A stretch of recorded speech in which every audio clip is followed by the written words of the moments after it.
till I die, Spurs die hard. Tottenham till I die. Tottenham till I die.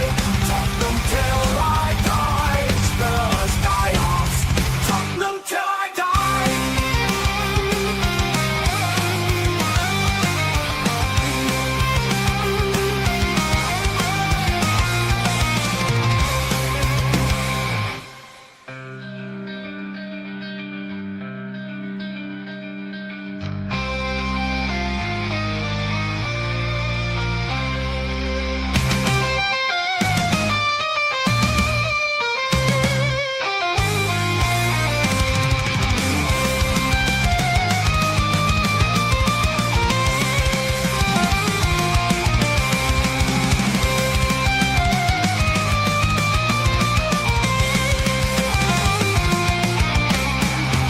Tottenham till I die, Spurs die hard.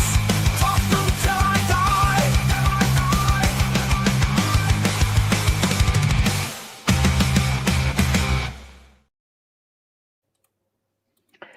Good evening and welcome to the Sunday night edition of Spurs Diehards TTID, Tottenham Till I Die.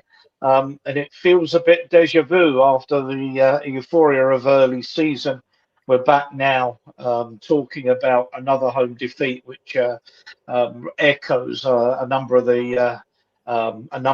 the performances at the end of last season.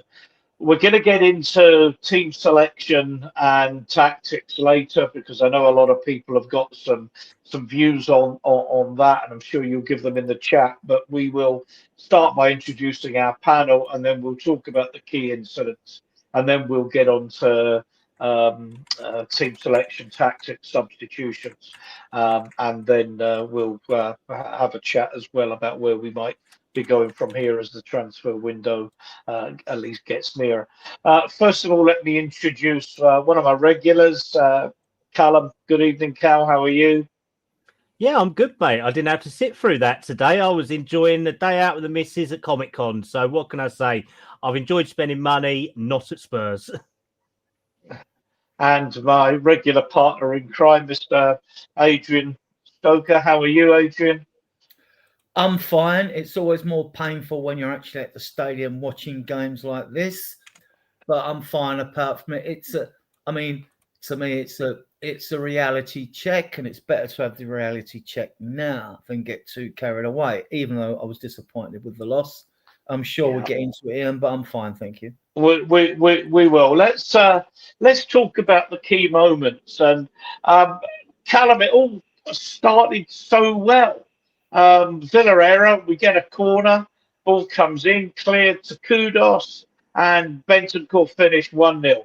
You think we're on the road here, going to have a nice win?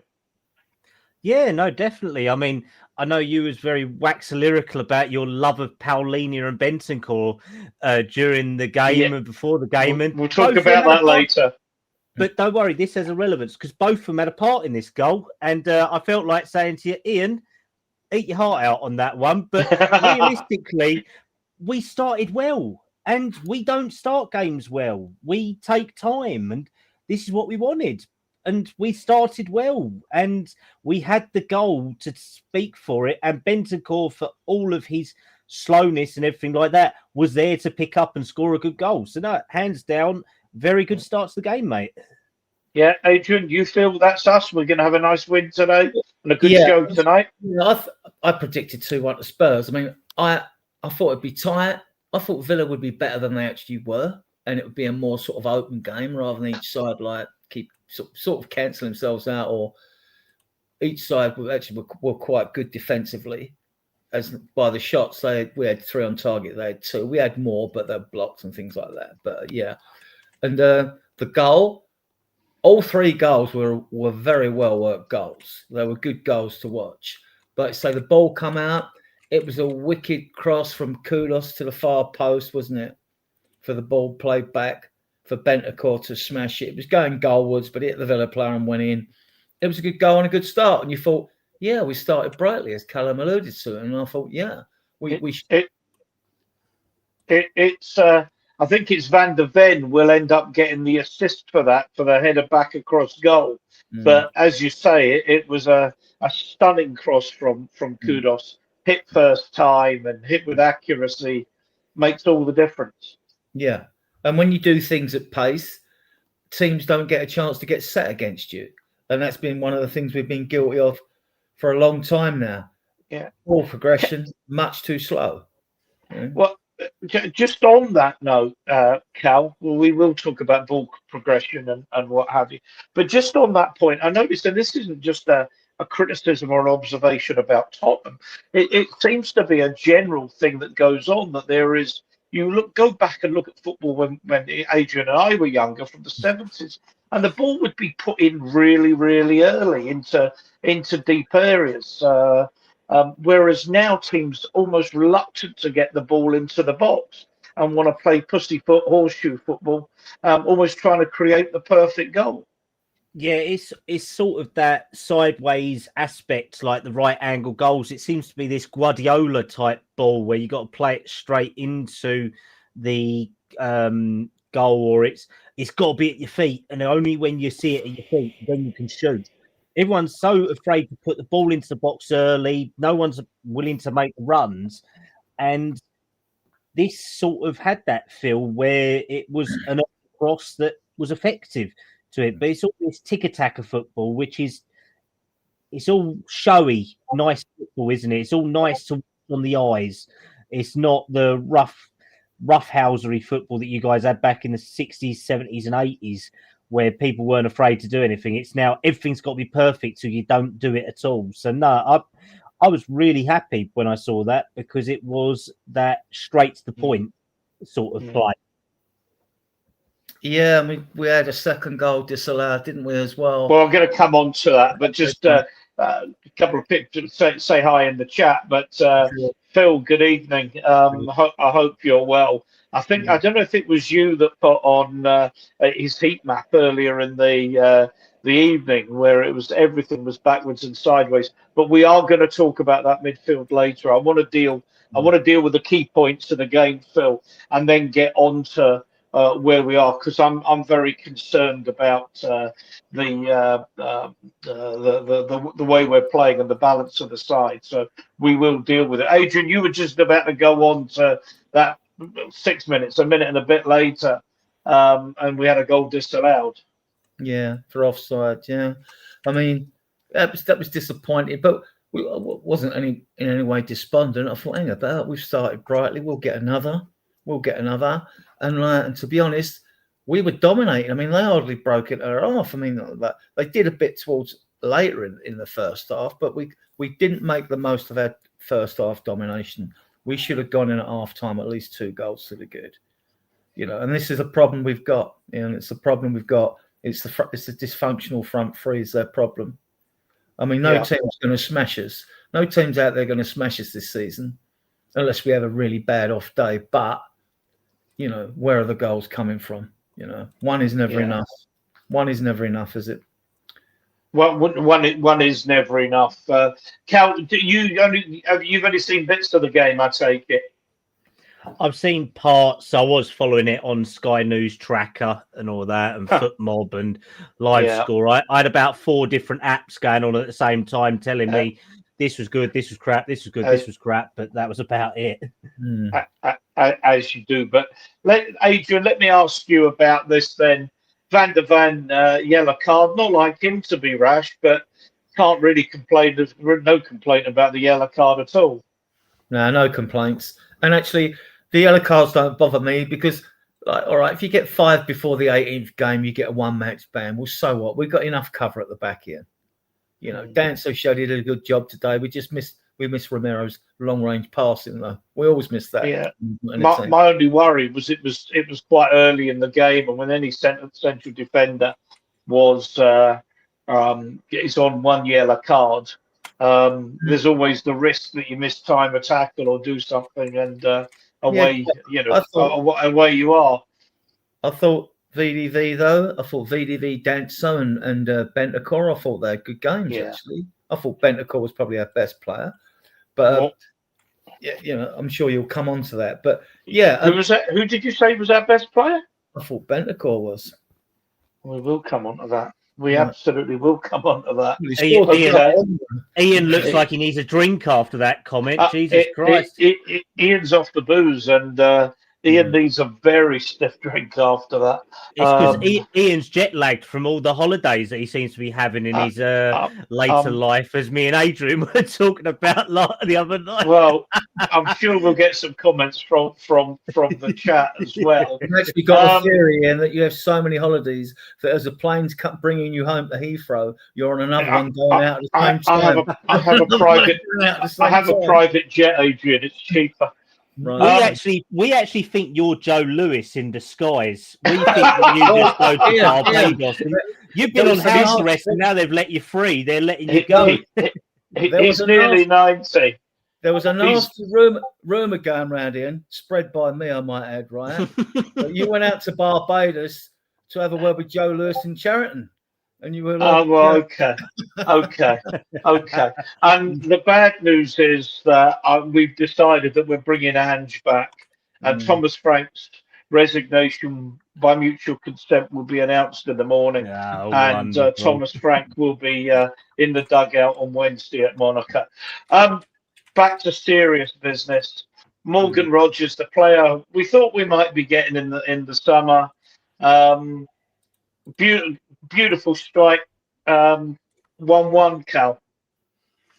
I mean, what a class player he is. I mean, he had done sweet FA up until that point. He'd been near oblivious in that game and not even on the pitch. And then just comes up with a moment of madness. It's why Spurs were so intent of wanting him in the summer. And I mean, everyone said we held off a little bit too much. Yes, Simmons lost possession to Rodgers further up the pitch, but you don't save goals like that. I think, to Rodgers' credit, very good goal.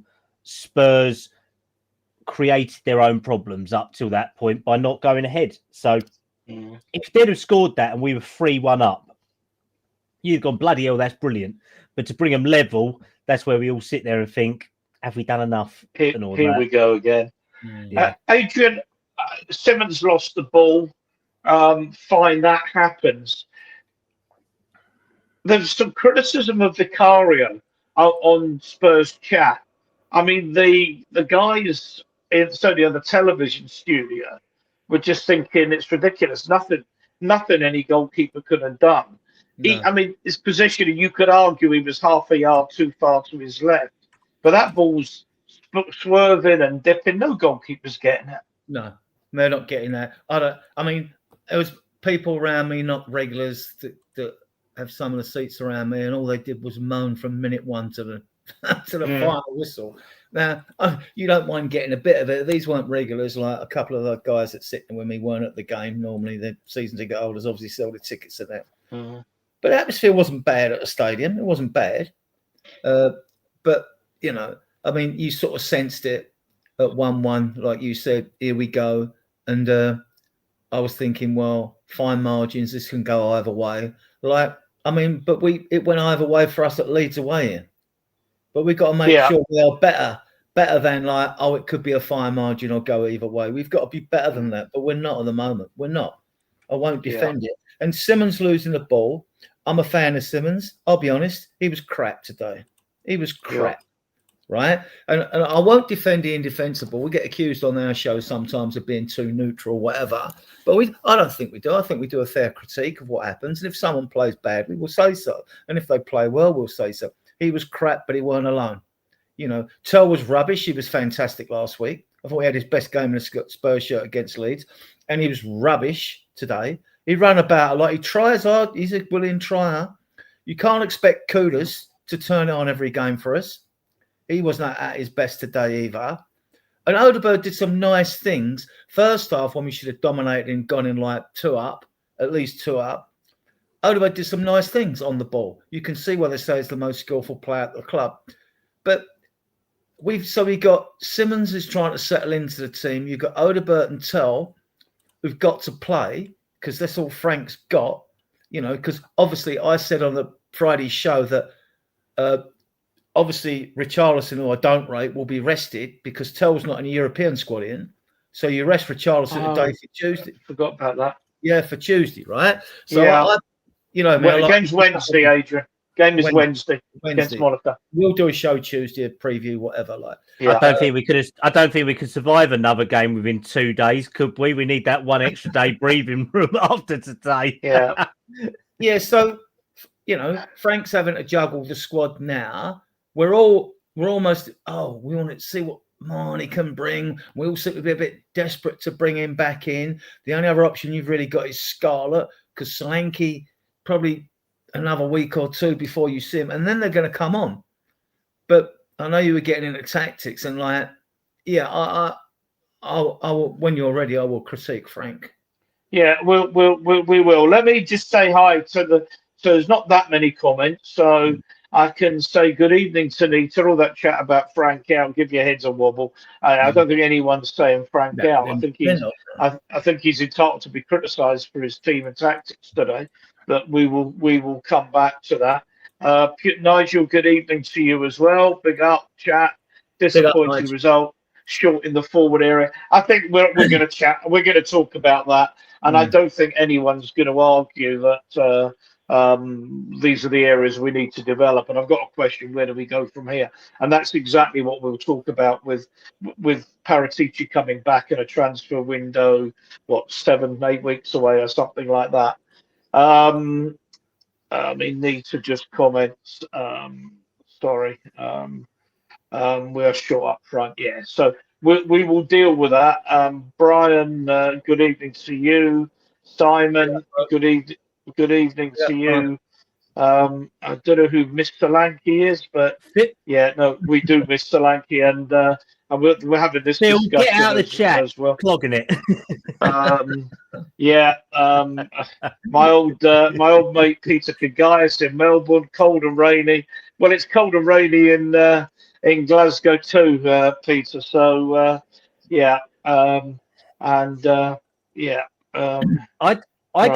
don't think you're in Glasgow. I think that's a green screen. I think you're green screening it here. You're either in Spain or Barbados. No, I'm in Glasgow. Not for long, but I am in Glasgow. Just let me go back to this, because I think if you look at both goals, I personally felt that Van der Ven could have got closer to the shooter. We'll come on to the second goal on both occasions, but maybe am I being overcritical? Carl, let's start with you. We know that realistically, Vicario's got some of the best stats in the league at the moment for shot stopping and taking on shots. But that's because our defenders aren't getting close enough. So I would say that probably our defence does need to step up more to block them out. And I think Van der Ven alongside Kudus, that's the first time they've played together properly this year. So I would, if we had Romero, probably we would have done better. I think Van der Ven could have done better in that situation, but it is such a great goal that I think we're nitpicking now, in all honesty. I think we're trying to figure out what could have happened and what shouldn't have happened. And I don't think we can take away from how good it was as a goal. No. I know we're as a Spurs podcast, we're meant to analyse these things, we're meant to look at them. It's just that maybe we're looking too much at it, if you get where I'm coming from. Both you agree, Adrian, because both goals came from that inside right channel, where you'd expect Van der Ven to be stronger. Box in, didn't they? They both came from outside the box. And look, 99 times out of 100, you don't mind players shooting from outside the box. It takes a great goal to score, and it was a great goal. There was nothing Vicario could have done about it. And VDV, I've seen him up his levels, because we all were wondering, when we play a mid or a low block, all right, it's all right when he's in halfway line, he can use his pace and get out of trouble. And that's all a lot of fans refer to VDV as being a pace merchant. But he's shown a lot more to his game getting forward, even his passing and like his positional play and all that. For a goal like that, it's just one of them. Sometimes you you do get a blameless goal. I mean, if you don't like Vicario, someone will try and dip him out.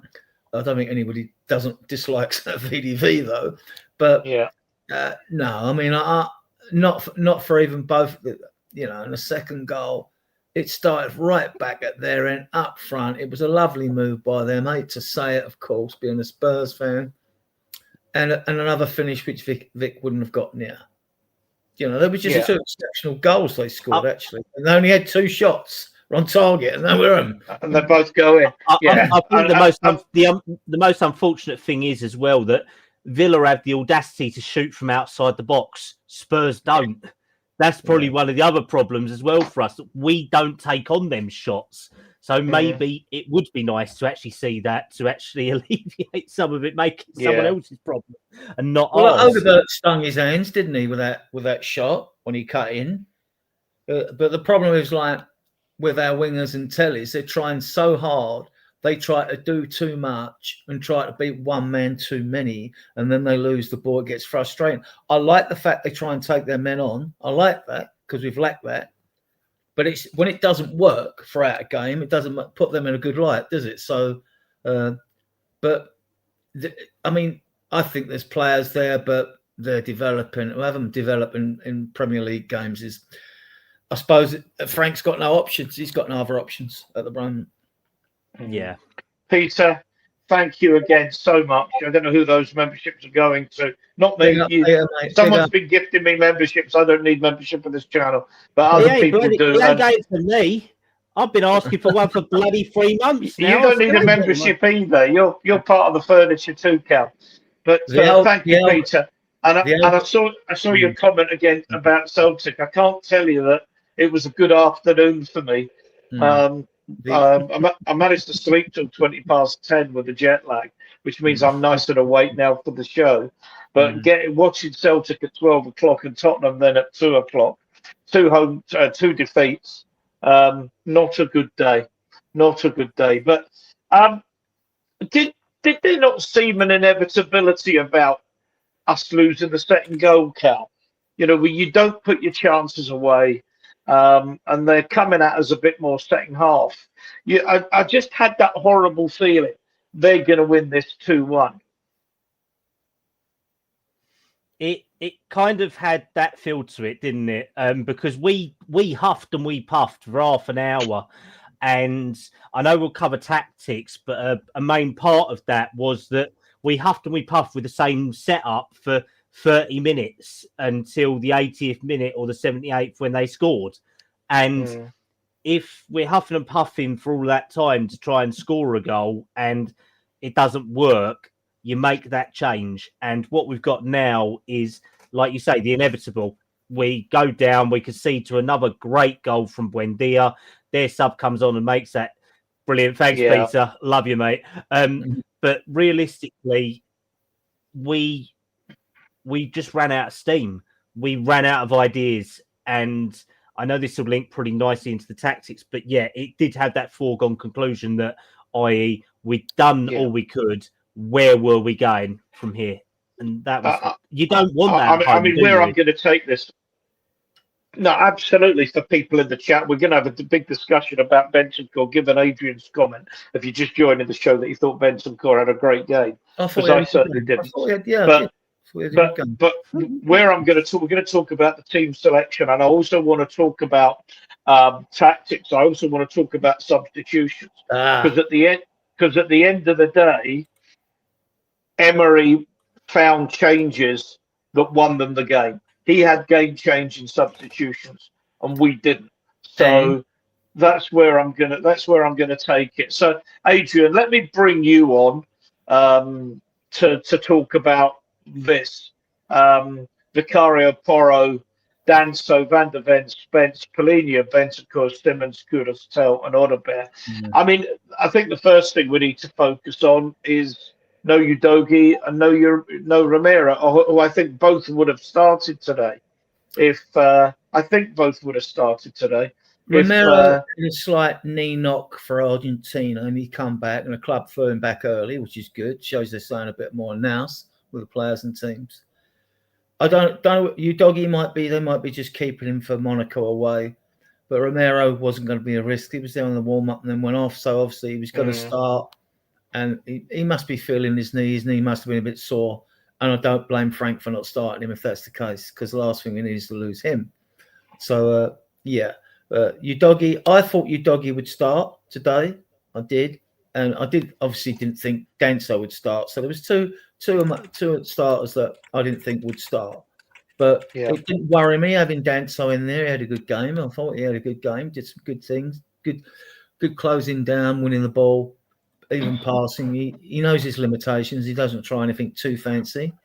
But I did think he had one big long crossfield pass down the left wing, which was superb. I think it was him, if my memory's right. So So I was happy with the team. I thought after Tell's performance at Leeds, that's good.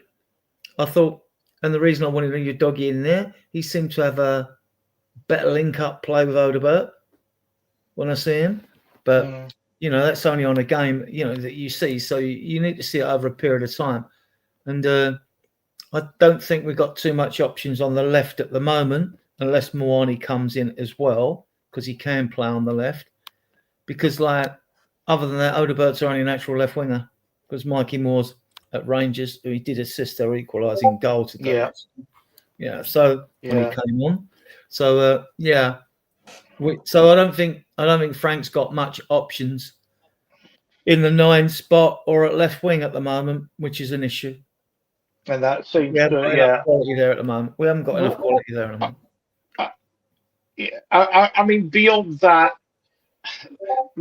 certainly that front three, I would have been, Carol, let's bring you in on this. I would have been surprised if the front three was anything other than the one that started, and particularly as it did really well at Leeds.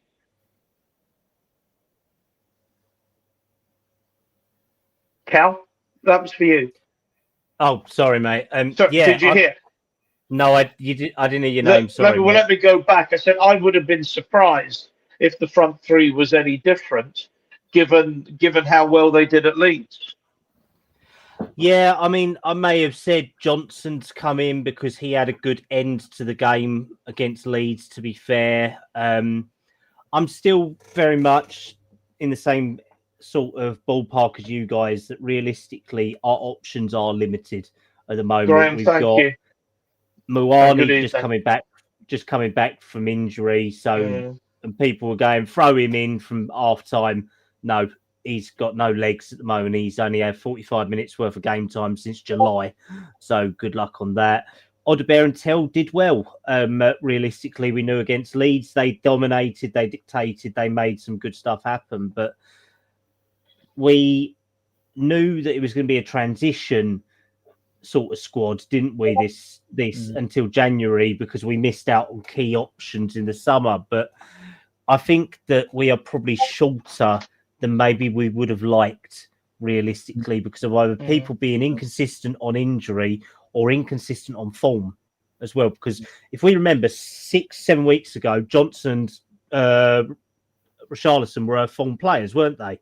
Now they are so out of form that whenever they've played, they haven't done anything to make that impact. So he's giving Tell and Odegaard a go because they've had a couple of good games, they've grown into it, but they're still under 20. So I don't think one question can solve this, can it? But realistically, he went with what he felt was right. And we know that realistically, that first half, that what he had there wasn't right at all, because neither of them could stay bloody onside and all that in that first half. The amount of runs they made through the lines, they was making the right runs, just either late or too early. So and you can't play Johnson on the left. It just doesn't work with him on the left. Absolutely. So you've only got Tell, all right. And the 9 spot, you could bring Scarlett in, right? You could give him a go. I don't think he'd be any worse than Richarlison, in my opinion. I mean, and I wouldn't mind seeing him given a go, but you give these players a go when you're winning a game comfortably, with 20 minutes to go. You don't throw him in. It's like Ian will know and I'll know. Back in the day when we watched Spurs teams play, when Hodd will come in, it'll be one player coming in as a 16, 17-year-old into an established lineup virtually, although he got relegated with the team virtually. But you blood them players when you got 10 around them.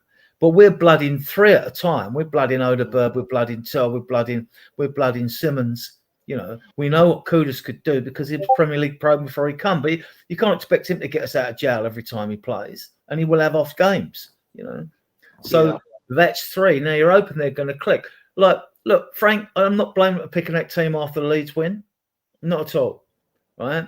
But Villa are a different proposition, and to be honest, first half, I'm looking at Villa. I'm thinking, going in half time. Well, if we can keep this up, we'll win this comfortably because they don't look that good. It's just that they scored 2 wonder goals, and they weren't that great. Everyone said, Frank says, "Oh, Villa is such a good side." Oh, well, they may well be a good side, and I may be being naive in my thinking, but they're not good on what I've seen. But that's only this game, so I don't watch Villa. So I know they started the season poorly, but. Are they that good? They got rid of a couple, haven't they? I don't know. I think they've got plenty in their tank, and they've got good players and a good coach. They're physical. They stick it in there. They are physical. Let's talk about. Sorry, go on, Cal. Sorry. Yeah, no, the go. problem that we've got is we tried something today which worked against Leeds because they gave us a lot of space and a lot of open areas.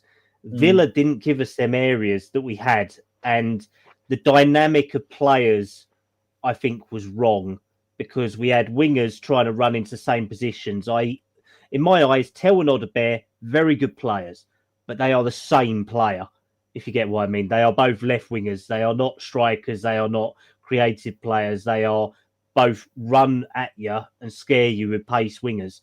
Kudus is that tricky winger that we have on the right. And realistically, we was all trying to play through a low-line Villa team, which was very compact. And it just wasn't working. And that whole front, I mean, we've said front 3, but I think we need to include Simmons in this as well, is that he was meant to be that linchpin and nothing was going to him. And if it was going to him, he had no outlet at all. I mean, there was one example in the game where he had the ball at his feet and he had Kudus, Odeberg and Tell all running ahead of him, and he didn't have a chance to get it to them. That's the problem. There was a split between where we was trying to play the ball. We was trying to play through the middle, not using our wingers effectively. We was just all too much in the same area that we wasn't using the space correctly today, I don't think. And the tactics didn't help us. And Simmons as well, just on him, because he was poor, right? There was a few times when he was cutting across from the wing, cutting across the penalty. You could see he'd want to get a shot off, but he couldn't. And that was a few times, you know. When it's congested, he should have been getting rid of the ball earlier because he was going for glory himself, right? But this is my issue with Tell and Odeberg as well. It's decision making. When to release the ball.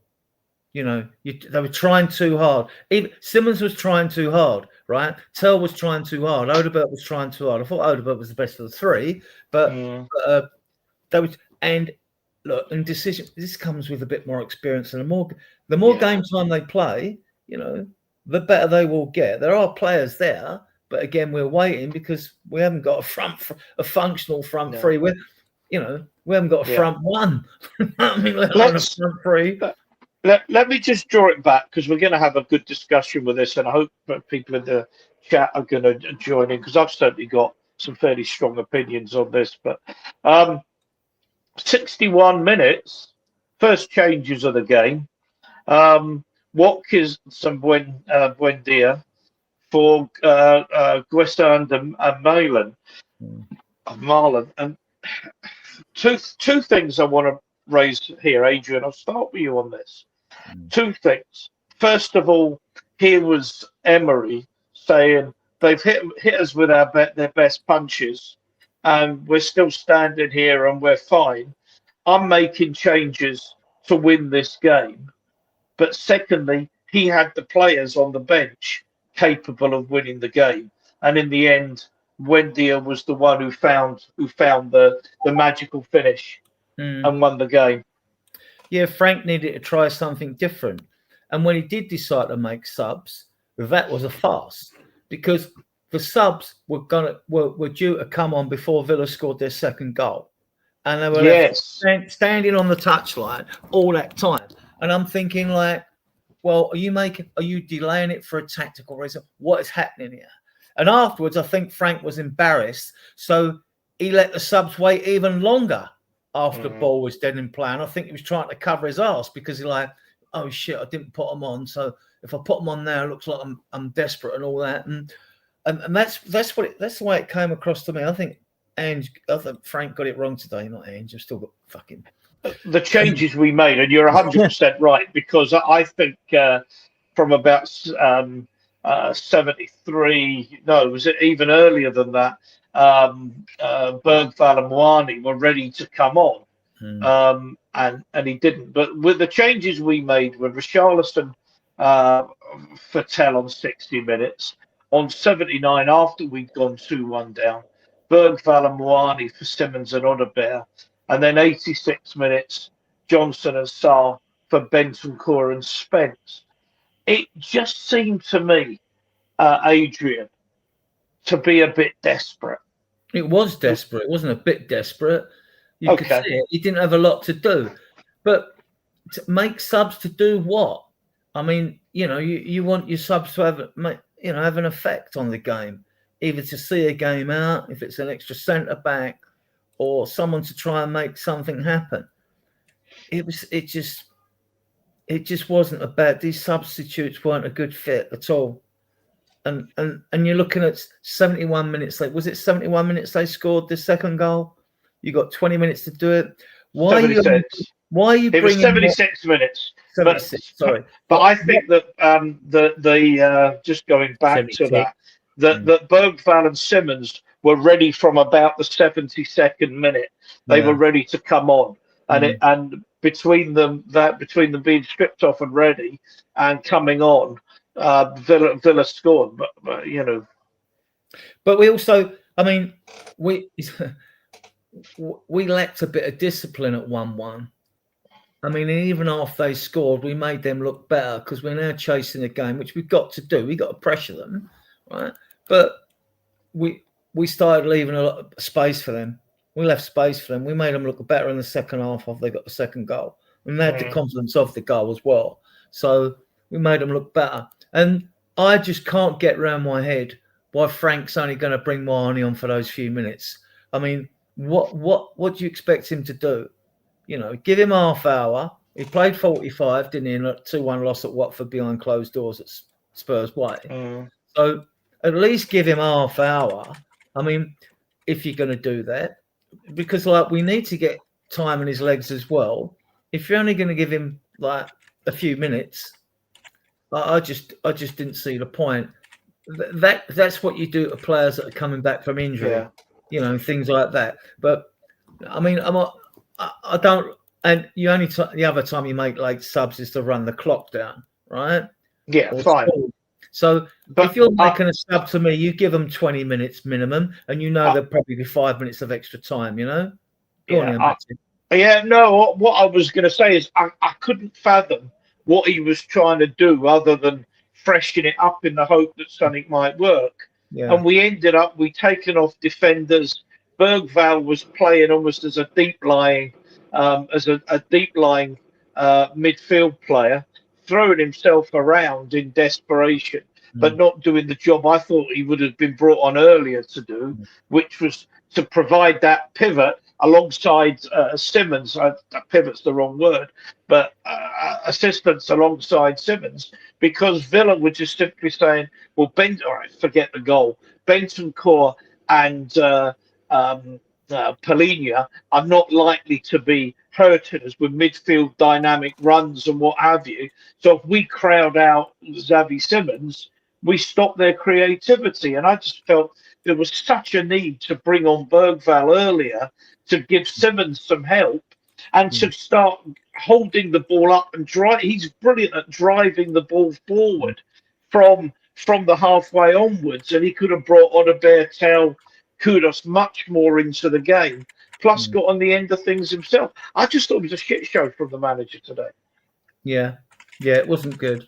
Wasn't good. I mean, he tried, because what he tried didn't work. Right? He's not done too bad, in his tenure so far. He's not done too bad. We're sixth in the league. We would have taken it at the beginning of the season. We're disappointed because we could have gone second, I think, with a win or something. Yeah. But I still think Frank's the right man for the job. I think it's the right fit, and I think he suits their DNA. I do. Look, listen, the last thing, and anyone in the chat, the last thing I am saying is tell out. Frank out. Do me a favour. He wasn't my choice of manager, but by God, the last thing, we're not in a state where we're just going to put him out the door. But let's start talking about things, because I'm really. This didn't work against Bournemouth. It didn't work against Wolves, and it didn't work today. And for the reasons I've said, Cal, and I've put it on websites chat groups that we're members of, I just think we surrender initiative because we're not giving, we're not creative enough in midfield in games where, and this is I think the Thomas Frank thing, that he needs to understand. Being manager of Tottenham Hotspur, playing at home, is you go out and beat the other lot, not sit back and wait for them to die of boredom. That is what the glory game's about. Yeah, it has its merits. I mean, I think that they do offer better cover defensively. He has been working from the back to the front. I do rate both players. I like them. I think they are very good in their own right. Maybe I think it's a little bit too passive. I wouldn't say negative, but more too passive with their forward play, because they are both sort of holding midfield inclined. They don't have that driving ability. I mean, what has shocked me most is I thought Sarr might have had more of an impact in the last couple of games, but I don't know whether he's nursing an injury.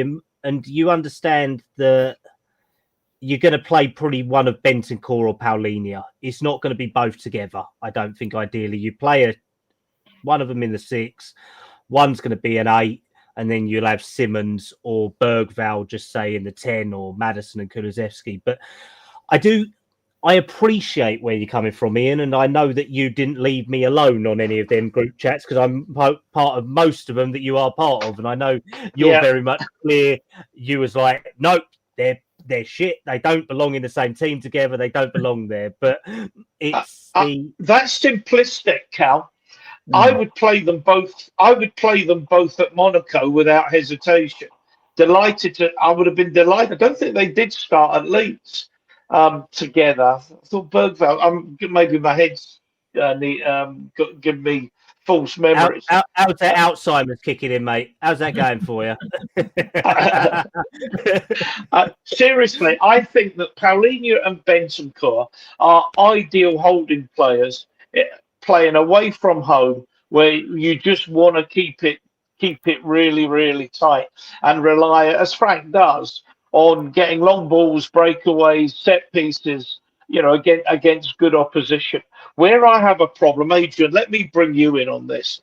Where I have a problem is neither of them have the energy or the creativity to drive a team forward when you're playing at home, particularly in circumstances where we know that our front three, whoever we play, is unlikely to be firing on all cylinders. Well, Bentancur, prior to his ACL injury, and this is Frank alluded to this when he got his new contract, he wants to see more from Bentancur. Now, prior to that ACL, I remember at Chelsea and other games, he used to drive us up the pitch, and he has got a pass on him, because he put a forward pass to Son, who scored away at Ipswich, didn't he? In that 4-1 away win and things like that.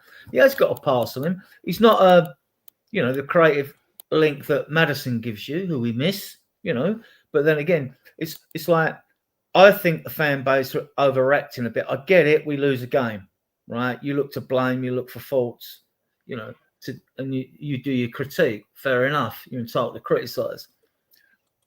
People say like, oh, it doesn't work, Bentancur. It does, because it's shown it has worked. but then it's horses for courses for certain games, Ian, isn't it? You know, Well, that's my point. What do you think? Yeah, I know. That's your point. So you're thinking, we're at home. It's a Villa site. They're very physical. They are physical.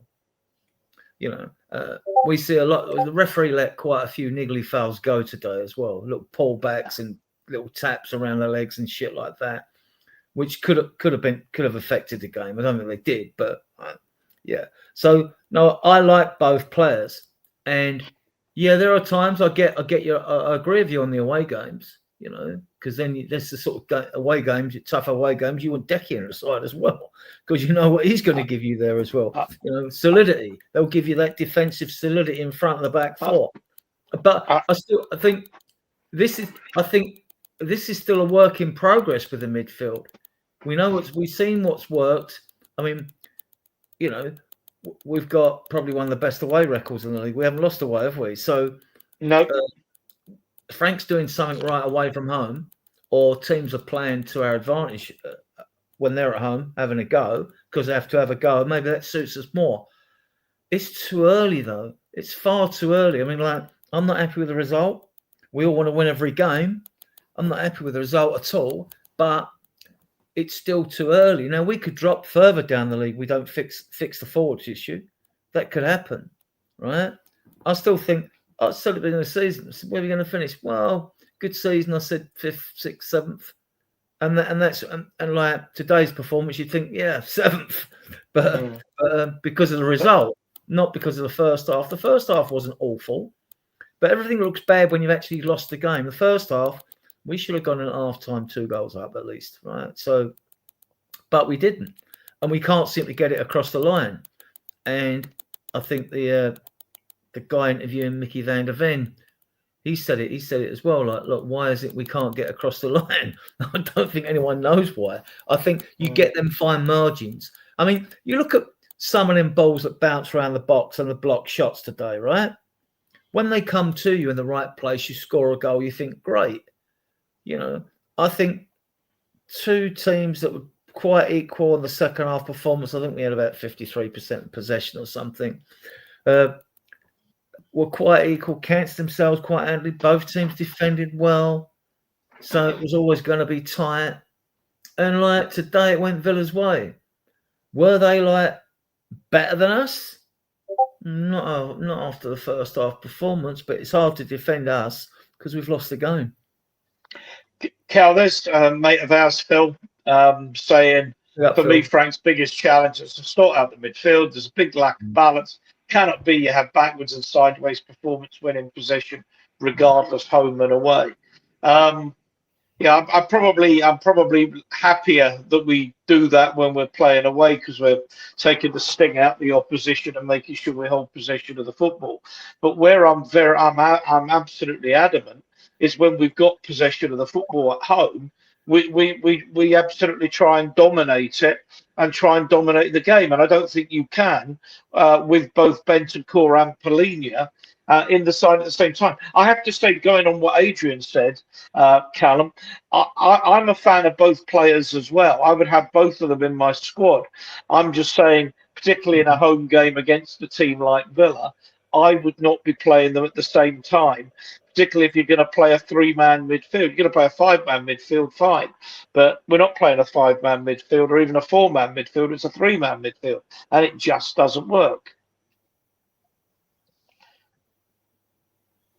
Callum? Yeah, I definitely think it's valid, to be honest, because I think that Phil's definitely completely right. The balance was wrong. It needed energy in there, and I don't think either of them are high energy midfielders, are they? They are composed midfielders, but they are sort of sit there, cover your back type midfielders. So I think it was probably crying out for a Bergvall, a Sarr, a Gray, maybe even with one of them two. Like all 3 of us have said, we like them as players. We just don't think the balance is always right with them being in there, especially with a midfield of Villa today, which I think if I just have a quick look what they had in their midfield, if live score will work, which knowing my luck, it probably won't. I know they had Kamara in there. I think it was Kamara or Onana, who is a high energy midfielder. Yeah, they had Onana and Kamara. They are both high energy, combative midfielders. You need to work quickly round them, and you need to have someone who's going to pull the strings a little bit. And I mean, don't get me wrong, Paulinho was very good today, and I mean, he had that stinger of a shot against Martinez, and he had another shot which Martinez only just managed to palm to the side of goal. So I think he's got some threat to him, but you need to have someone in there that's going to do the legwork for them of carrying that in a natural 8 position. And I think that's what we're lacking.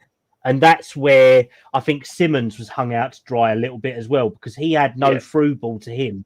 He kept having to drop deep to try and get, he's and he isolated. was isolated out the game. They had 2 or 3 players around him and actually rendered him completely impotent today. But Adrian, I'm going to bring you on Phil's comment, because Phil is saying exactly what I'm trying to say here. We are so on the same page, Phil, on this. We win that game if Bergvall or Sarr had started in place of Bentancur. Both cannot play at the same time. Even Gray would offer more. I couldn't agree with that more. I think if we play Bergvall, which is how I expected him to. I thought he would have learned his lesson from Bournemouth and Wolves. I must say, that's why I'm disappointed in Frank. He seems to have this fixation with playing the 2 of them, and it's not working. If he plays Sarr, or particularly Bergvall, or even Gray, he's got more legs, he's got more energy, he's got more support alongside Xavi Simmons, and that's really given us the opportunity to attack them rather than being as passive as we were. I think we might have gone on and won that game 2-3-0. Yeah, I think Simmons should have been hooked at half time, and any one of those players would have improved as Bergvall, Sarr, or Gray. They can all get forward, and they've all got legs.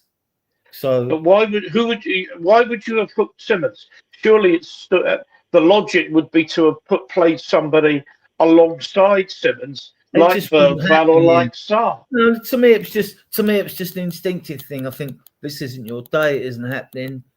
You know, hook you at half time, put someone else on, and change it then. You know, 1-0 wasn't enough at half time. So if it wasn't enough and it's not happening for you, and you can sense, well, fine margins, this game can still go up. See, the point is, it was 1-1. You know, so Frank's not really in a bad position. Well, we should be winning the game, but he's not in a losing position. So really, from the manager's point of view, there is no urgency to change things. But a good manager would change things. I'm not saying Frank is a bad manager, but because you're seeing, like, hang on, we've dominated the first half. We should be 2 goals up. We're 1 up. If this carries on like this, it could go bad for us, and it did, right? So why I mean, to me, it's easy to be a hindsight critic, but even at a stadium, I'm thinking, change something at half-time, Frank. Just change something. Yeah.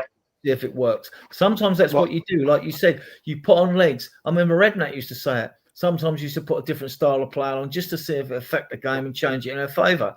You change something. And like Bergvall, Sarr or Gray, you know all 3 of them are going to give you energy, like you said, Ian. They'll all give you energy. Yeah. I mean, the change I'd have made at half-time would have been to have hooked Bentancur and put Bergvall on alongside Simmons, because it was obvious that Simmons was struggling. And as I say, every time I looked, there was 2 or 3 players around him. Was Davis on the bench today? I should have checked. I haven't put the subs, the full. I haven't written out. Was Davis on the bench? We had 8 subs with Romero. We only had 8. Because I think Davis might have got a knock playing for. He did for Wales. He did. He got a knock. Captain Wales, 100th cap, and he got a knock during the game. So he wasn't. He wasn't on the bench, I mean, again, Cal, let me bring you in here. And it was a criticism of Ange as well. Is if it's not working, maybe change the style of play. I mean, to me, that was a game. And with Romero out, it was difficult. And because I'll check, but I don't think Davis was on the bench. That go 3-5-2. You know, you've got much more cover in there You could bring Johnson on to play alongside either Richarlison or Tell up front. You're going to keep Kudos there, but you can bring your wing backs into play. You can you can play Polina and you can play Bentancur if you really want to keep both of them on, because you can give them both license to go forward. With three central defenders. I just think you've got to try something different. And in the end, after they scored, he puts on the substitutions he was going to make 5 minutes earlier. But it had that feel of deck chairs on the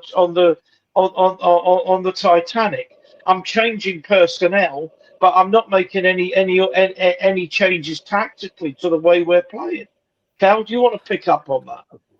Yeah, I mean, I think you're clutching at straws a little bit on the 3-5-2 aspect, because I mean, we don't even have a number 9 recognised to play up front, let alone trying to get a second one to come in and do it. And I mean, realistically, we hope that Danso is a Romero replacement as such, like for like. I mean, considering that I know Gary was messaging us during the chat or during the start of the warm-up and saying about Romero going off with his irritation in his leg. We knew Udogie wasn't available from before the game. I think that, yeah, tactics-wise, we probably could have tried some stuff differently, maybe a personnel change. But we was playing a 4-2-3-1 or a 4-3-3 if we wanted to, with Simmons dropping deeper. So, I mean, I don't think we was too out of it, if you get what I mean. But it's about the personnel that we did utilise in the game. I don't think they was utilised well enough, or I don't think they played well enough to stay on the pitch as long as they did, to be honest. Because like you guys, I would have made a change at half-time. I would have probably hooked one of Bentancur or Paulinho, but I wouldn't have brought Bergvall on. I'd have brought Sarr on, if you get what I mean. Yeah. Bring him on, because if you go too over-attacking, then we would have probably been overrun by that midfield. But if we had that pivot properly, then it could have worked with Sarr as a ball carrier in that. It's all short margins that we're looking at now, and we're trying to think what could Frank have done differently. And it was, if we're going to say it was wrong from the start. We was too defensive in our way of doing it. But then Paulinho and Bentancur had a part in the only goal that we did have in the game, if you get what I mean. So what I'm trying to elaborate on is, like, where do we go? How do we move on from this now and say, realistically, if we're going to be away from home and we're going to go with a defensive style to hit them on the counter, okay, Bentancur and Paulinho can play, but you need to then have someone like a Sarr or a Bergvall who will carry in front of them, because I don't see Simmons as a carrier, if you get what I mean, or you're going to play him on the left. If we're going to play at home, you play one of them, you play a designed pivot where it's quick moving football. But sometimes in games, like, I mean, realistically, I know we lost today, but Liverpool have lost 4 on the bounce. Now, they're shit. Yeah. They spent over 250, nearly 300 million and all that. And there's people calling for Frank's head and all that. I mean, I'd rather see this than Ange Ball suicide at Pearl Harbor, if you get what I mean. That's how I'm not overreacting to it, because we knew it would take time. We knew it was going to be boring football at times. Adrian, we just have to be calm. That frustrates me. I was watching the Ryder Cup a couple of weeks back, and I think it was Molinari, the Italian golfer, was one of. And if people aren't interested in golf, wouldn't have a clue what I'm talking about. But he was one of Luke Donald's vice captains, and he's the analyst. He does the analysis of which pairings work together in foursomes and four balls, different formats of golf, but you're effectively playing a fours competition, a two-man team against an opposition two-man team, rather than one against one. And his statistical analysis put the European team in a position where they were out of sight by the end of the second day, because he got the pairings right. And I mean, I just wonder if anyone's doing an analysis of, right, when we're at home, these are the pairings we've got. When we're away, these are the pairings we've got. These are the results we're getting, and work out what the optimum team is based on the stats. Because I say he keeps at home. He keeps playing Polina and Bentancur, and we keep losing games. I mean, that's our form. We beat Burnley first game of the season. We were both there. Since then, we've drawn one, lost two. We've beaten Villarreal in the Champions League, and we were absolutely bloody awful that night, and lucky to win that. And then Doncaster over in the Carabao Cup, and if you can't beat, I think I've spelt that wrong. If you can't beat Doncaster in the Carabao Cup, frankly, God help you. So at the end of the day, since the first game of the season, we've managed to beat Villarreal in an awful performance. That can't carry on. That's not sustainable. Oh, for the days when players were played on their form. Back in the day when you just picked a team on players that were in form, someone got injured, someone else came in, and now there's all this data out there now, and there's a danger of being caught in the, caught by paralysis by analysis. You know what I mean? Because like you're just taking too much data on board. I mean. We watch footballers. Callum goes and watch the youngsters play. I do when I get the chance. I watched a lot of them last year, and I just I'm an eye test. I'm old school. I'm eye test. And you used to see, like you said, you would see links between players, and you know what works. You don't have to look at the data to know what works. We knew that Neville and Beckham worked as a pair down the right hand side for Man United. We know what works. It's like it's finding different blends when you can't play these players all the time. Back in the day, if there was, teams played 60, 70 games with a squad of 14. It's like now you've got a bigger squad. Maybe that confuses managers. I mean, it gets me when Pep said, I like to work with a small squad. Well, I don't believe that, because working with a small squad when you've got to play 60, 70 games a season, whatever it is, just doesn't make sense to me. So Frank has to find out. He has to find blends of midfields, blends of front three, which has failed miserably at the moment. But that some blends in front, some of the midfield threes have worked when he's tried them and changed things. When it doesn't work, we will critique it and say, well, then you have to go back to, and he has to go back with his coach and say, like, why didn't it work? We had a game plan. Why didn't it work? That's their job. That's what they get paid for, and they've got to fix it. I think he will, but I'm not getting too overexcited about this season. Like I said, I think we'll still finish anywhere from 5th to 7th, and we might have a go at winning the domestic trophy, But that'll be it. We're not winning the Champions League, and we're not winning the Premier League. So I'm not. Not getting carried away. But I understand fans ain't today, because if we'd won, we'd have gone second. and if you think we lost to Bournemouth, lost to Wolves, I mean, I'm thinking that we should be getting 5, if not 7 points, and we've got 1, and then you're right up chasing Arsenal. And I am frustrated because I'm thinking what could be, and I'm frustrated because I just don't think Frank's got the tactics right. My reality check, Ian. My reality. What do you think, Frank? Yeah, my reality check is the fact that we know, right? Let's be realistic. What do you think Frank was like when Frank came to the club? Oh, sorry.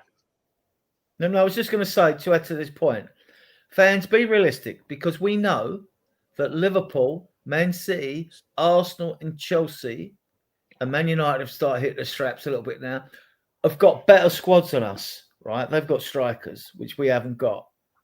And so we know that, and when the squads come into play, you can have a Bournemouth up the top there now. You can have a teams up the top. But we know when it comes to winter and the hard slog to the end of the league, it's the team with the best squads that usually finish in the highest positions, unless they have horrendous injury problems. So that was always been in my mind from the season. 4 teams there have got 5 teams possibly got better squads than us.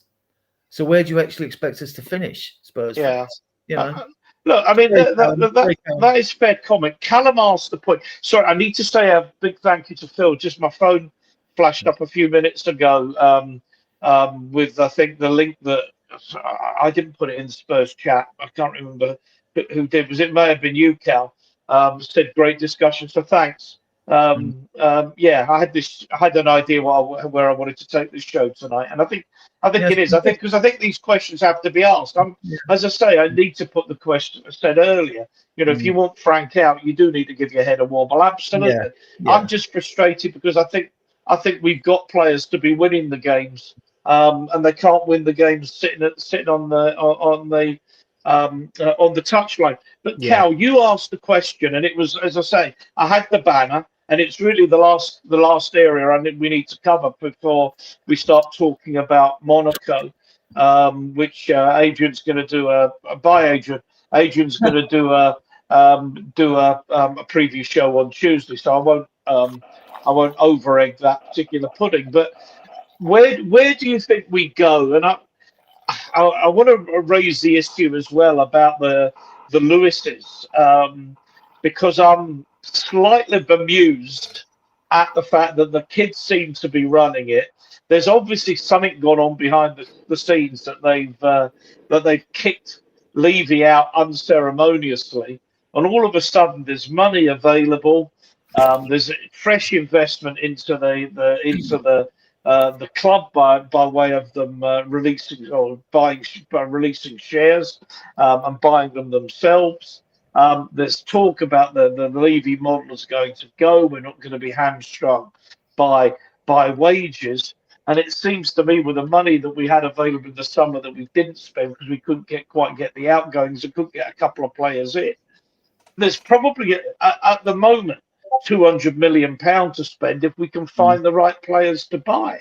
So I think I'm from one of the reasons I'm frustrated is as well is I think that we're actually not that far away.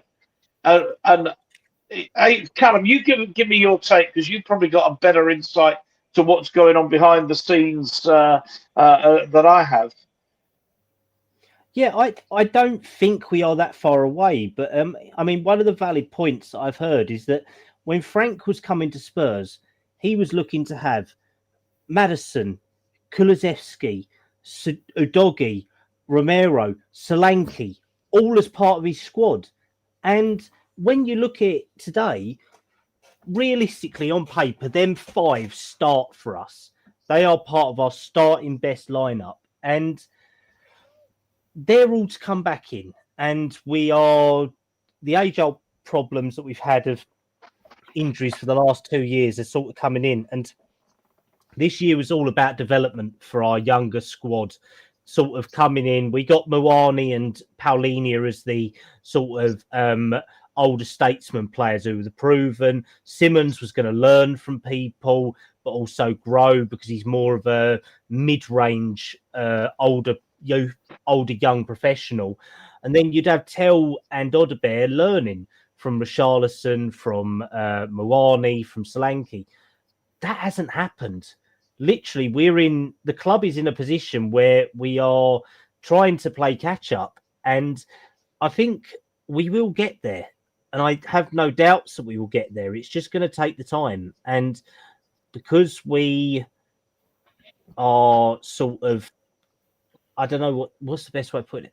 We are in this period of transition. We've changed manager again. Everyone was wax lyrical about Frank, thinking, fuck me, we've got the Frank engine. We've got everyone, he's got his tactical playbook. I mean, I love his coaching staff. I love all the interviews we've got. He's a very honest manager. He admits when he gets it wrong. He admitted he got it wrong again today. These managers will get it wrong. At least we ain't got an arrogant so-and-so like Postecoglou who went, oh, it's my way or no way. These players will do it. And if they don't do it, it's their problem and all that. No, you accept responsibility. And the club are very calm and composed. They've invested this 100 million into the club. They've appointed the new sporting directors this week. They have a plan. They have a blueprint that they're following. It's a different blueprint to before. It was already changing this summer. And we just have to remain calm because, yeah, the home form's not been great. We are still in all 4 competitions, though. We are still 6th in the Premier League. We can't jump up and down because realistically, we're still missing 5 first key players in our squad. We've still got Dragusin to come back in. That's another option for Frank. At the end of the day, he's having to play with a squad that's not exactly balanced, if you get what I mean. If we really want to start throwing down the numbers, we're without Basuma and Davis, who were first team players last year as well. So we're still at nearly 8 players out injured from today as well. So realistically, we have to be calm. And we know X is the most toxic waste bin of place. We all love it for what we get from club and journalists, but realistically, we bloody hate it as well. And I think I fell asleep earlier after the game finished, and I woke up to 150 missed messages. And I think I read about 3 of them and thought, no, I am not wasting my evening for that. No. But the principle remains is that, yes, we have to sort out midfield. We have to sort out left winger. We need another left back because, and I don't think we covered it too much, but I don't think Spencer's a left back. Doesn't work for me. I don't like it. We need him on the right. Apparently, Spurs are looking at Vanderson for right back. I don't want that. He's another Brazilian right back. We ain't got a good record with them, to be honest. We've had them. We've been there, seen it, done it. We need. Well, yeah, I know you like him. You bloody like every player that I don't like, Adrian. So that's how it works, mate. But realistically, we need more balance in there. The squad is unbalanced at the moment, and Frank knows he has to work with it, and he is trying his best. But we need to just know that we are progressing. And I know Nita just said, "Forget how can we fix it now? In the short term, just don't need fans on his back right now." Completely right, Nita. Yes, we can't talk about the players that are not available. Frank can fix it. He just needs to start working with different players and rotating more, and trying to get the balance right. And I mean, we know why Tell played today because of Richarlison will probably lead the line in the week, or Moani will play against Monaco. Realistically, we were the better team today. We were just crap up front, and we didn't take our chances. And I think that's been the same in the Wolves game as well. We had enough chances to win it. We had enough chances against Leeds to win better. We had enough chances against Villa today. But we're relying on young players to deploy and perform at top level when they are nowhere near the finished article. Yes, everyone's happy that Tell and Odebear scored, 6 goals and got 4 assists for the under-21s. But it's under-21s football. There's a big step from there to even Premier League 2 to Premier League football. And we have the club has high hopes for them. I have high hopes for them. I am Tell and Odebear fans, but we can't rely on Kudus all the time. Simmons is still adapting to a new country. Odebear and Tell have more to do and more development. I think Frank will get there. But it's asking a lot, isn't it, Adrian, of kids? Yeah, we've alluded to this earlier. I mean, we lack proven Premier League quality in the squad. We've got a big squad. It's not an awful squad, but there's a lack of quality there that you can bring in. That are proven that can do the jobs we need doing up front. And I agree with you on the money side of things for January, but before now in January, we've got hope that Moani does step up, that Solanke does come back. Otherwise, I can see us falling away. But on the subject of money in January, I don't think there's a shortage of money in. I think the 100 million. No, I said there's not. Yeah, I know.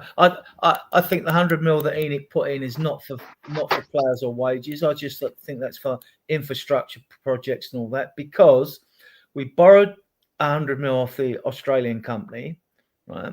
On the strength of their TV revenue, right? So if at 4% interest, we probably got 96 million of that, and we all know we were willing to spend 70 million on Slovenia.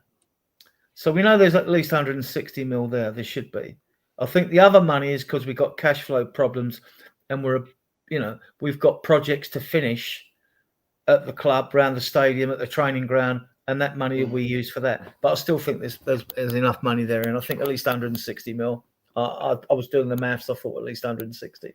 But will that all be spent in January? Well, I don't want us to rush out and spend. If we only get the quality in, then no more kids, please. I see all the media reports recently linking us with kids again. No, and I think they're bullshit stories anyway. And another thing, right, on that, I mean, you see all these links with defenders and all this. Spurs fans out take no notice. Take no notice of the links with defenders, unless it's a left back or a right back. Because all this links with Barcelona's central defender or Real Madrid's defender and all this, I think are rubbish. Especially when Vaskovic is smashing it for Hamburg now after that 5-0 defeat against Bayern Munich. Got the best aerial stats in Europe, right? He's doing the biz. I mean, and let's face it, the Bundesliga is a lot higher standard than the Championship, right? So to me, he comes back as a Spurs player in the summer, you know, if there aren't a reason to get him back in January, if we need him, depending on whether the Japanese, well, you know, Sakai or doesn't step up. Go on, Ian. Cal, let me bring you in on this. That there was absolutely no doubt if we could have prized Savinho away from Manchester City, we would have done it. Is that now a dead deal? That deal's dead. The sort of options that they're looking at are more Semenyo, Yildiz, people like that. But the list hasn't been finalised and all that. The options are different to summer compared to you would have in January. Savinho, it won't happen. That was City. City have got his new deal signed. There's no chance of that happening unless something dramatically changes. So realistically, we're looking at players who... We're not going to look at Lookman, I don't think. I don't think we'll look at Leao. They're unrealistic. They're not long-term options. They are a short-term fix. Whereas you look at Semenyo, everyone wants it. Hang on, Adrian, let him finish, please. Yeah, go on. Carry on, Cal. Yeah. Fofana is on the list, so I will come in, but he's lower down, I would say. Probably he's more towards the younger option on there. Whereas you look at Yildiz, outperforming every level at Juventus at the moment. You look at Semenyo, the best player in the Premier League, in my opinion, at the moment in his position. Hands down, if we could get him, we would try at least. I think try is the better options. Morgan Rogers, I think the club see more as a 10, but he could perform at a left wing position. And he was very much wanted as well in the summer. And the club tried until the last moment to get him. And Villa just went no, because they didn't have options to replace him. So the lists are being put together. I think it's going to be a lot clearer now that Paratici is in place, and now that Langer is going to start sitting down with Frank. I know that they've had a couple of meetings already, and quite a few people are saying that different links will start appearing. But we know, like you guys have said, left wing, left back, they're the priority positions. If Richarlison was to leave, I would say that they'd probably look for another forward as such, and more towards a Solanke or a Mawani, out-and-out striker type. But until that position or that option becomes available, right back is going to be negligible. Centre-back's dead. And if we are to move, if a long-term midfield target of like Anderson or Walton are available, we may move. But I think January is going to be hard. So January is always hard, isn't it? Well, exactly. And if people think we have money, then price tag A of 80 million will come 100. Price tag B of 30 million will be 50 million. And you have to have the players to want to move as well. And the clubs want to sell. So you have to drop the right money or they're not going to want to move. So we see still links to Nico Paz. That's a dead deal. That was just a minefield and a half. But if we can do deals, they will do them because they know there's risks in there and they know there's gaps in the squad that needs to be addressed. The question I have before, I know Adrian wanted to come in, and you know, Adrian, I don't want to just start rattling off names. It becomes that we're simply not interested in. But do you think the club, for the right player, would spend 80, 90 or even 100 million pounds? No. I think they'd spend 75, 80. I don't think we're going to spend 100. Just because if you're going to spend that amount of money on the players, you've got to look at the wages involved with that as well. But I mean, like, Callum will probably know more than this, more about this than I do. I think they are willing to spend more in wages now. But that comes with the caveat that okay, you can start playing players bigger wages, but that probably means you're going to do less transfer deals because that's transfer money as well, or money or revenue from the club. It's how they juggle it. We'll see. I mean, the jury's out on ENIC. I mean, we'll judge them in January. But as you both alluded to, the reason it's so hard, you get round to January, especially the Premier League, without and the foreign leagues as well, right? You got teams challenging for honours. They're not releasing players if they're challenging for honours, and there's no chance they're releasing players if they're facing relegation in the leagues. It's just not happening. So unless they've got 3 players in a position, or they're mid-table and they're unambitious and they want to sell us their best player, we have done very well in the January transfer window. I mean, like in the past, we got Ali in, we got Porro in, we got Romero and we got Bentancur and we got Kulusevski in. All right, I think we got Dan Juma and Jensen as well. I'm not sure, but like we've done well. So, and I hope we do. I'd love us to get 2 quality, no kids, please, 2 quality players in January. Yeah. This is this is the issue, isn't it, Cal? But Paratici's actually been highly effective with the January window. The one player I want to talk a bit more about is Yildiz at Juventus, because they appear to have more financial issues, potential fines and what have you. He'll be a player that Paratici knows, and I've read that there's a number of players, a number of clubs sniffing around him. Is that considered a realistic big signing for the club in January? Realistically, he's a good target, and he's an open target, but he's a buyer's market target. So we will be competing with other clubs if we do move for him in January. The same with Semenyo. In terms of Juventus, I think they'd rather fuck off a player like Vlahovic, who's on 250 to 300 grand a week, to clear him out first. There's talk of him going to Bayern to replace Nicholas Jackson if they can get rid of his deal. Juventus don't want to sell Yildiz, but it might be enforced on them if they do need cash.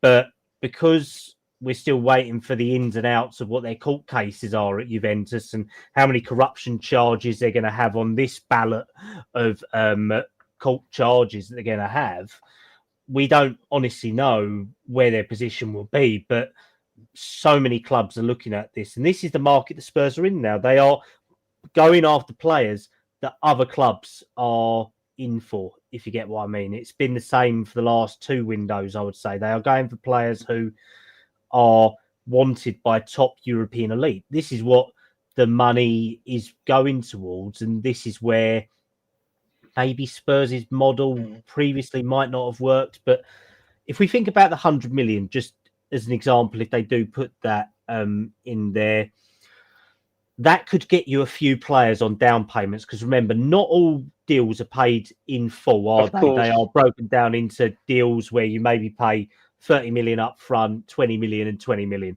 Just say if you want a 70 million pound player, or a payment performance plan as such based on that. Evening Potato, me, Ian and Adrian all look like potatoes, so you come in well on that one, mate. But on that, realistically, that could get us 3 or 4 players if we wanted to, but it's about the quality level. Spurs don't want to buy bargain bucket deals. They want the right player to come in, and they will only spend on someone like a Yildiz, like a Rodgers, like a Semenyo, if the deal's achievable and they're the right players. They don't want to go and buy the NGs, the Nkodus, the Stamboulis, the Fazios, the Kirakesh of years gone by, which are just cheap alternatives as backups. They'd rather sit and not spend the money and deal with what they've got. But I think they would spend the money. It's just finding the right player for it. And that's why they didn't move in the summer for a backup option, because realistically they wanted Savinho or Rodgers. They got Mawani because he was an opportunity as a first team player. But Lookman was always going to be a short-term fix. It wasn't going to be anything different to that on the left wing. Any hint on Nico Williams? I know he's had groin issue injuries, but they're talking in Spain, so he'd probably be gettable for 70, 75 million. a past target, I would say realistically, and him and his agent haven't shown themselves in good light in this summer because they was like, right, we'll sign for Barcelona. So they did all the paperwork, all the figures. It then came out that realistically that Barcelona were going to have trouble registering him. So he went, right, you paid all the money to, I think it's Sociedad he's at, isn't it? And you pay the money, you pay me my wages, but by the end of the summer, if I'm not registered, I want you to sell me for free or let me go for free. But I still expect all my contract paid and everything like that. So he exposed himself as well, or his agent's team or his agency that he signed with exposed themselves big time. And they are very good at haggling new deals out of the Basque region clubs quite easily, to be honest, because every time he gets linked with a club, he gets a new deal. So I think realistically, because he's been linked to us, Arsenal, Barcelona, Real Madrid, Bayern Munich, Juventus, Liverpool. PSG, Liverpool, all the top clubs, I don't think he'll go unless it's maybe in the summer and he has another good Euros or nice World Cup this year, isn't it? So maybe he'll have a good World Cup, but I don't even know what what date the transfer window is going to start because the World Cup ends, I think, in July the 11th or 17th or something like that. Just figures in my head. But what about Akluush? Because we're playing Monaco, aren't we, Wednesday? And Vanderson plays for him as well. And he's a hot prospect. He's a Paratici favourite. Is he? I think he'll be looked at quite easily in that. I know his name is on the list, but with him and Rodgers, they seem a lot more utility forwards. They cover quite a few positions, don't they? Because Alcalush can play left, right wing, and 10. Same with Rodgers in there. Semenyu's more centre forward or left. Yildiz is more 10 or left. So they're looking at players who can perform multiple roles in there, whereas Savinio, you would have said, is just right wing or left wing sort of thing. So I think should be the cheaper option, though, wouldn't he? Yeah, I think he's between 35 and 47. Yeah. So, but all of these players sort of have that same impact where they're all from overseas. So Semenyo sort of fits it where he fits the homegrown quota. He helps with all different bits. Plus, he's Premier League proven. We're crying and he's an out for Arsenal supporter, though, Cal. I know. That doesn't help. Apparently, a few Spurs players have been Arsenal. Name was at Arsenal. Yeah, that's the like thing. And that's one of the things. But we're crying out for Premier League proven players. A lot of these other ones are either young up and comers from the league or the from Europe, or they are sort of because Rodgers and Semenyo fit the profile for multi-role forward plus homegrown. Yildiz, Alcaluce, Fofana, Williams, all youngsters overseas. So maybe they'll help us for a season being under 21. But as soon as they become 21, 22, they have to be registered in all the competitions. So then that's the situation that we're in. We have too many foreign players in our squad. So Basuma goes, Richarlison goes, okay, you've got one more slot in the Champions League there. So do you bring in Tell for that? Moani doesn't sign permanently next summer. Okay, you buy another slot. But you're still operating in that really murky area. And that's what the club are trying to work on as well, with hopefully getting at least a couple of the existing under-21s registered as homegrown and club homegrown, but also then getting youth players back next summer. And I know we've all been waxing lyrical about the youth players this summer as well, saying that some of them are having really good times. Phillips, Lancashire, Yanmin Hook, all them. But some of the ones... Tyrese Hall got a last-minute winner yesterday for Notts County. Yeah, Hook did well as well again. He got an assist as well. And unfortunately, Abbott went off injured for long term as well. I want to see Basuma and Richarlison gone, and I think Davies will go as well at the end of the season. He might not. He might stay. Who knows? But are we really interested in a midfielder like Hoyman when we've got Sarr, Bentancur and Gray at Sporting? Especially we'd be throwing 60 million on him for Sporting. Are we really? I mean, surely we'd want... I'd say a more ball carrying or creative midfielder if we're going to bring one in, and he's not that. The most sort of ideal names would be probably Walton and Anderson. They sort of fit that ball carrying sort of 6/8 role, and they fit demographics. Hallmond was on a list but never explored. Hugo Larsson, if you wanted to say, would fit the role of all the way through, but you're talking 70 million. And if Phil's still here, I know he's a Frankfurt fan as well as Spurs, so I know he'd probably kill me for saying that name, but realistically they're the names that you'd be looking at, someone who's young but also proven. And Anderson and Walton are a class, even for how crap Forest have been this season. Anderson's been one of the standouts, and we know why Spurs are looking at him, United are looking at him, Forest are looking at him, not Forest, Newcastle are looking at him, all of them.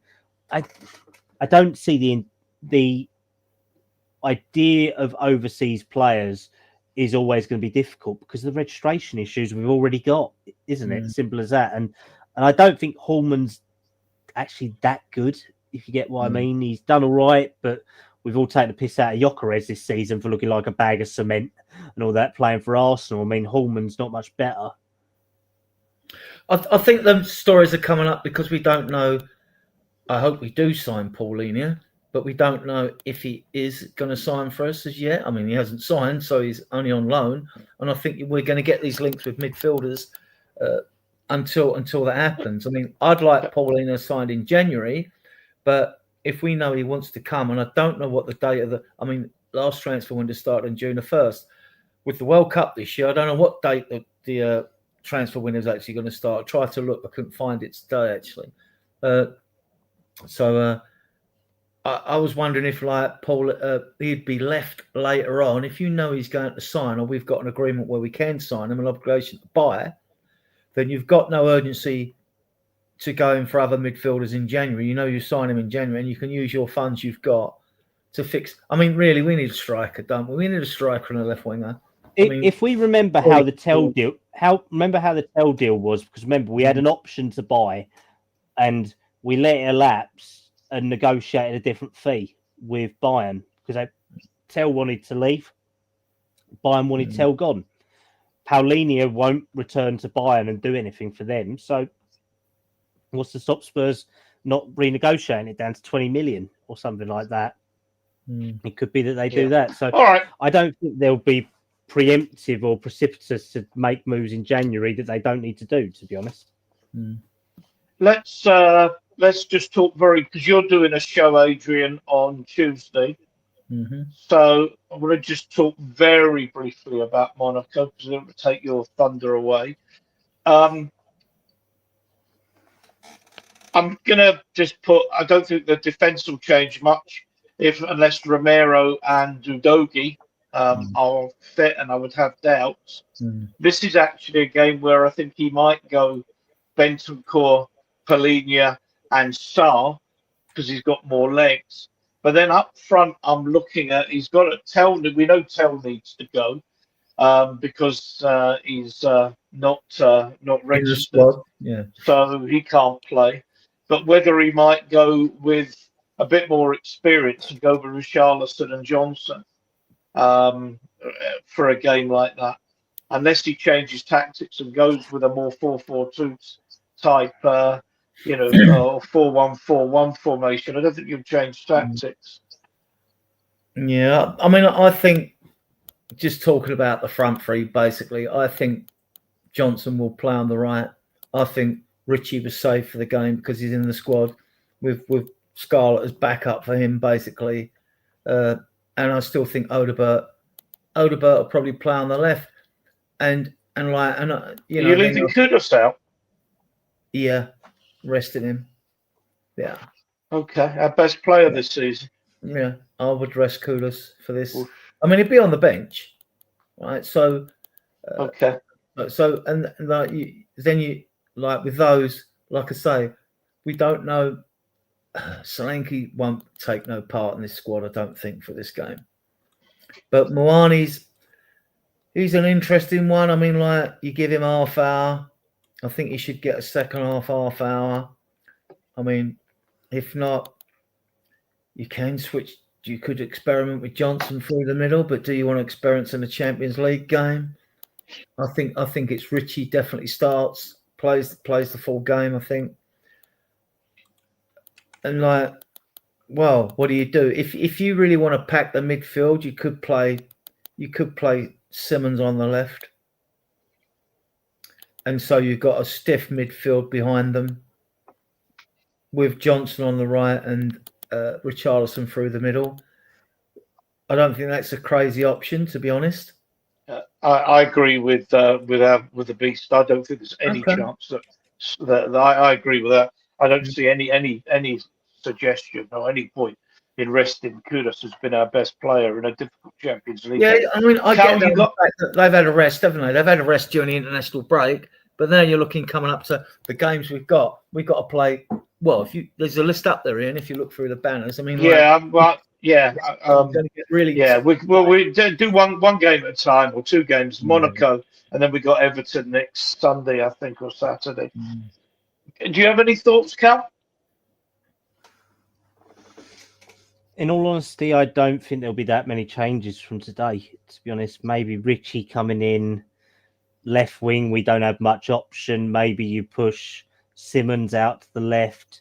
Maybe bring in Bergval and Saar for people. Tell drops out, but realistically, I reckon Danso might play, and I'd probably say Spence might play as well, because of if Romero and Udogie are nursing muscle injuries and knee injuries as that. But what do we really have? We'll probably, I mean, I don't know whether on the day as well the under-19 youth league plays or not. I haven't checked that one out, because that will then dictate whether there's any youth players on the bench as well, which might have a little bit of an impact on the squad numbers. But I think there's always the youth league is always, there's a mirror game, so there'll be a game in the afternoon. I think that's a given. So maybe we might see a Byfield or a Williams Barnett on there. But Monaco's a tough game, and we know that we're going to have to be at our best, because realistically they've got the hand-me-downs of Football Manager up the front. They've got Pogba, they've got Martial, they've got God knows how many people who are sort of have been wonder kids who just haven't turned out great, but seem to have made it at Monaco now. And I think, I mean, who have we got this weekend coming? Is it Everton? Everton, I believe. Everton away. Something like. I don't think Frank's going to have much options. He doesn't really have the choice but to play as many of our best 11s in both games and all that, with the exception of one or two. I would probably say more chance of seeing Johnson, Kudus and Richarlison on Sunday compared to this game. But then you'd say that we probably need them in both games, to be honest, at the moment. So, in all honesty, I'm glad I'm not the manager of Spurs, because I don't know what is our best 11 to play these games at the moment, to be honest, realistically. I think Dyer's out as well. I don't think he's playing against us. Yeah, I think Dyer done his leg in, didn't he, or something like that the other day. So it'd be interesting to see Akluish and Vanderson. And you mentioned Vlahovic earlier, and I've been banging on about Vlahovic for since he ever left and went to Juve. So we'll see if there's anything that happens on that. Off form and 300,000. Right, I'm going to wrap it there. It's been a good discussion. I never like the discussions to get to meander. I always like to keep them on point, and I don't want to take away any of your thunder, Adrian. I've got a couple of things to say, but Adrian, future shows for you? Yeah, I mean, my show's either Tuesday or Wednesday, according to whether home and away in the Champions League. So we've consistently been doing Tuesday shows, but there will be the odd Wednesday one, obviously, instead of the Tuesday. Drusilla hosts Friday. He's got other issues to deal with at the moment, so I might have to host the Friday shows for a little while. I don't know. Ian hosts on Sundays. As you all know, the 50 odd of you viewing us now on various platforms. If you like our content, there is the button, the YouTube describe button down in the bottom right hand corner. If you hit that, that would be great. We've got a Facebook channel as well, or Facebook group that's approaching 15,000. We've got an XCOM group that's only got 3,250 in it, right? which we used really to promote ourselves. It's mainly promotion. We have got a Discord channel with about 23 in it now. It's only just been started a week or so. I need to get into that. And that's very good for getting your phone numbers and stuff privately without, someone else getting your phone number. Okay. So we can get you as guests on the show. And plus, I've made loads of text channels there. Everything I pump out on all the channels that we're linked with goes in there. And actually more goes in the Discord channel, actually. More. I'll put the women's stuff in and other stuff like that, which I just feed that off the Spurs site actually and throw that in there for those that like that sort of stuff.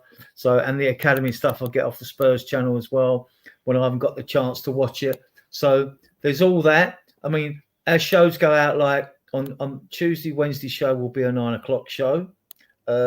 Friday show's 10 o'clock, and Sundays may vary according to what country is in at any particular time. It might be 9 o'clock or 10 o'clock. I think 9 o'clock suits more people than 10, so we're going to stick with 9 for a bit.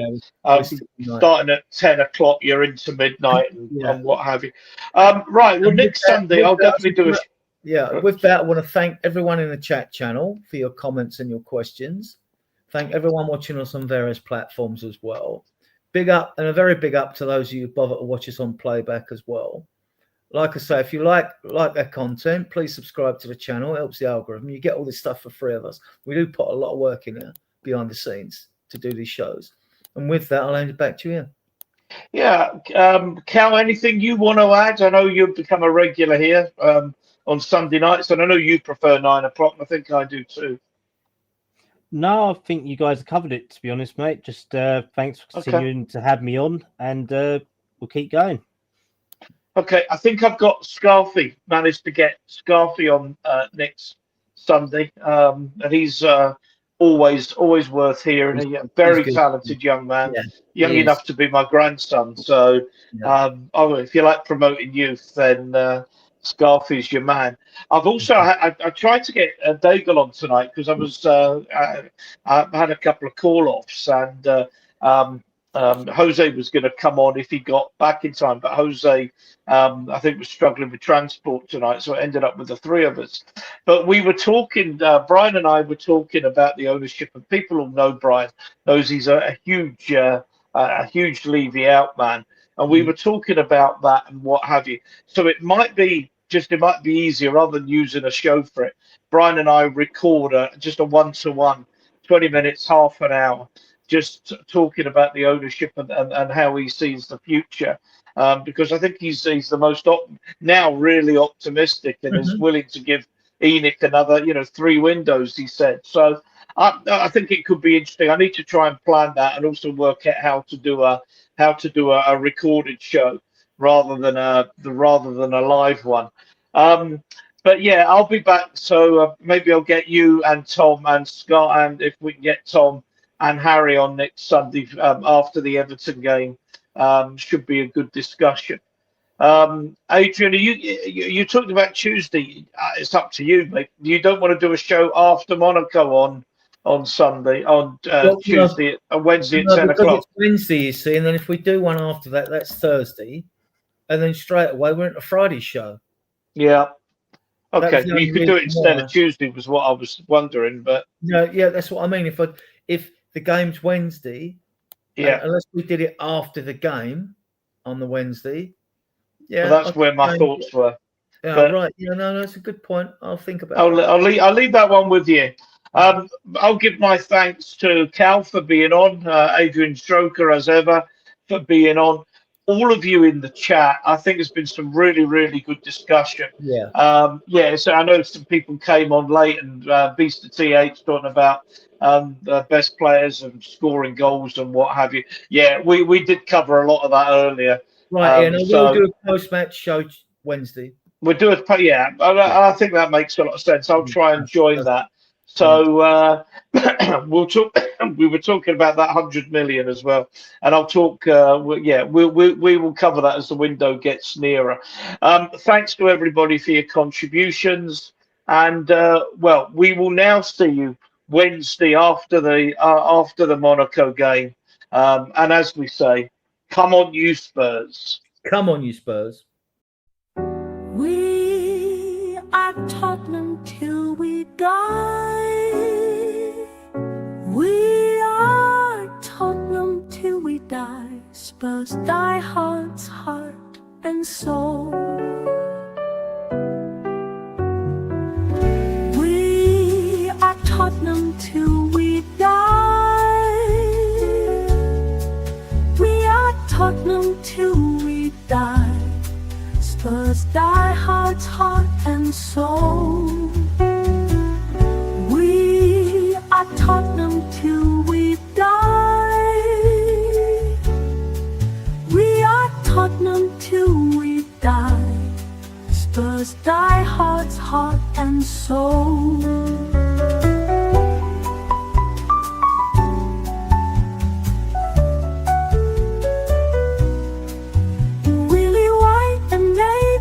Blue.